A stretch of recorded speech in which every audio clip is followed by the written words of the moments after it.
April Carter had been through heartbreak after heartbreak on her road to becoming a mother. She'd lost one unexpected pregnancy to a rare genetic disorder, for example, while her first foster baby also hadn't stayed in her care for long. And owing to the ordeals that she'd been through, April may well have approached adopting foster daughter Chloe with some trepidation. Hello, wonderful people. I'm Scott Leffler for WonderBot.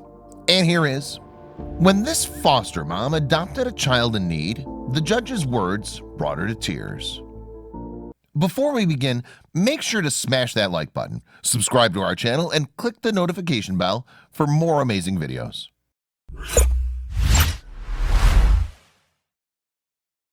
Chloe had joined April and her husband Justin when she had been only 15 months old, and the pair had taken care to bond with and loved the little girl like a daughter. But in order to look after Chloe forever, the couple needed to officially adopt her, and only a lawmaker's approval could make that happen.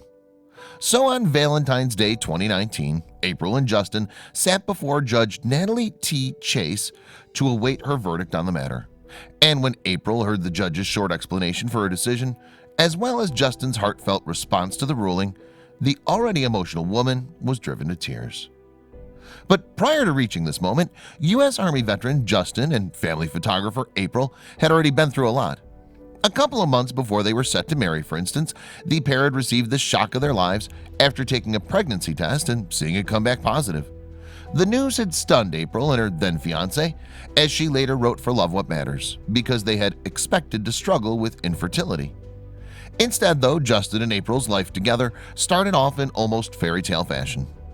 We had our dream wedding on the beach, and we were excited to go home and begin house hunting and preparing for parenthood, April went on to explain. And a call from the newlyweds nurse yielded yet more good news. Their baby-to-be, a girl, was growing healthily. Not long after the Carters received that happy update, they named their future daughter Kinley May. April kicked into nesting mode too, by transforming Kinley's room into a very pink place for her to sleep. And at the mom-to-be's 20-week checkup, it may have appeared as though Kinley herself was excited. She moved so much in the womb, you see, that the technician couldn't capture any of the required ultrasound pictures. But although the medical professional told April not to worry on that occasion, a follow-up appointment struck fear in the expectant mother's heart. During that checkup, April later recalled, her doctor had informed her, "Yep, that looks like hypoplastic left heart syndrome. In short, a defect that stalls development of half of the organ." There were several other signs now pointing to fatal chromosomal disorder, April added in her piece for Love What Matters. April and Justin forewent any more tests on their unborn daughter. Instead, they decided to wait until Kinley was born to have definitive answers. Nevertheless, the mom-to-be spent the following weeks of her pregnancy dealing with a roller coaster of emotions, as well as grappling with a slew of different possible scenarios for her daughter's future. At first, April hoped that her daughter would be healed somehow. Then, in time, she began to accept that she may not get to meet Kinley because of her poor health. Still, the pregnant woman held out hope that she could at least spend some time with her child before the worst happened. Then, 37 weeks into the pregnancy, April's weekly ultrasound went silent. And when nurses finally found Kinley's heartbeat, the noise was so faint that the medical team realized they had to deliver the girl immediately. So April underwent an emergency C-section, and miraculously, her daughter survived. But sadly, April and Justin's time with Kinley was limited. On the third day of the newborn's life, doctors confirmed that she had trisomy 18, an often fatal condition that brings with it serious medical complications. And tragically, Kinley survived only a week after her diagnosis, with her short life apparently teaching her parents that joy and grief can exist at the same time. April later revealed that it had taken her and Justin a further year before they could reopen the conversation about having children. And at first they opted to find out if they were capable of conceiving. But after trying for a baby for a few months, the couple realized that their minds had changed. Instead, they both felt impelled to adopt. The Carters therefore researched their options and concluded that they wanted to foster children with the intention of later adopting them. And April later explained that decision by writing, "The need is so high for foster and adoptive parents in the U.S. foster system. Indeed, according to U.S. Adoption and Foster Care Analysis and Reporting System, nearly 443,000 of the nation's kids were in foster care on any given day in 2017. In order to become certified foster parents then, April and Justin went through a half-year's worth of training and paperwork. And the Carters household initially looked to find a new member too. when the phone rang just one day after the pair earned their credentials. You see, a 6-week-old baby girl needed care, and the foster agency suggested to April and Justin that they should be the ones to take in the child. This was despite the fact that the mother's friend, who was based in another state, planned to pursue adoption. April and Justin agreed, though, with the couple soon finding themselves on the way to pick up their foster daughter. And they bonded with the new arrival too, as April later explained in her piece for Love What Matters. The girl was so sweet and beautiful. Our love for her was no different than our love for Kinley May. We were in awe of this little bundle, she lovingly described. But regardless of Justin and April's affection for the child, the trio's time together would be short-lived. Yes, while the foster agency had originally assumed that the planned adoption by the biological mother's friend would fall through, this didn't turn out to be the case. Instead, the baby's parent actually signed her rights over, meaning the Carters ultimately had to hand the infant to her official forever family. April later revealed her thoughts on the devastating news, writing, "This is the point it would have been easy to back out of the whole adoption journey, losing another daughter, breaking down to ugly tears for days after she left. But this was when we remembered those important lessons taught through Kinley. But there was still hope that she and Justin would officially become parents. Shortly before that child had been taken from their custody, you see, the couple had welcomed baby Chloe into their lives. And Chloe had joined the Carters after what appeared to be a stroke of luck. April's brother had adopted a boy with a sister also in need of a home, and this in turn led April and Justin to reach out to their caseworker. Yet the aspiring parents weren't optimistic at first. "Never in our wildest dreams did we think we would actually be chosen to be her forever family," April went on to write. But Chloe finally came to us as her adoptive placement when she was 15 months old. Then, 7 months or so after having welcomed Chloe home, April and Justin felt ready to reopen their doors to yet another foster child. The mom therefore texted their foster agency, and she and her husband got a call one day later. And yet again it was good news. A 16-day-old baby needed foster parents. Truth be told, Justin and I had already agreed that we would not take another infant in.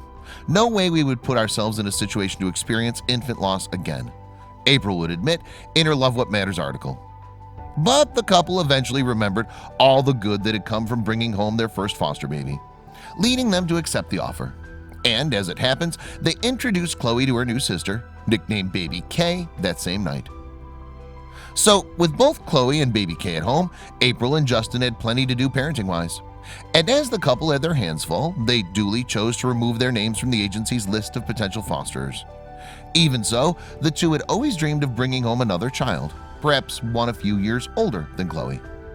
As luck would have it then, one of April's fellow foster moms informed her about a 3-year-old girl in need of an adoptive family. The woman in question told her foster caseworker about the Carters too, and within days, the couple got a call asking whether they would take the little girl into their home, a request they also went on to accept. So with the addition of Madeline to their brood, the Carters expanded to become a family of 5, even though, as April later admitted, having 3 children under 3 years old was never their plan. Fortunately though, Madeline appeared to make the transition well, with the little girl quickly referring to her fosterers as her mommy and daddy. But of course the Carters did have to adjust. After all, in the 13 months since they'd earned their license to become foster parents, they now had 3 daughters in their charge. Our life quickly became busy, messy, beautiful, and full of joy. April has since explained of this period. All that remained then was to make their family permanent through the next step: adoption. Chloe's chance to officially become a Carter came first, although she and her parents had to get a judge's approval. To do so then, the 3 of them traveled from their home in Indiana to petition for an out-of-state adoption. And the trio weren't alone either, as more than 30 friends and family members also made the journey to show support for the adoptive parents' request. Among the crowd too were Chloe's biological brothers. One of the boys, of course, had been adopted by April's sibling, while April and Justin had also bonded with a 3rd family who had brought home Chloe's older brother. And together, as April wrote, the sets of parents were all committed to supporting each other while raising these amazing kiddos and keeping them connected for the rest of their lives. Suffice to say then, there was an amazing display of love and support in the courtroom from those who knew April, Justin, and Chloe. Nevertheless, it was up to the judge to decide whether or not the Carters would have Chloe as an official member of their family. And with the future of the clan yet to be decided, the day carried a lot of weight for Chloe's potential adoptive mom and dad. We waited so long and went through so much to finally have a forever child. It was a very emotional day," April wrote of that occasion.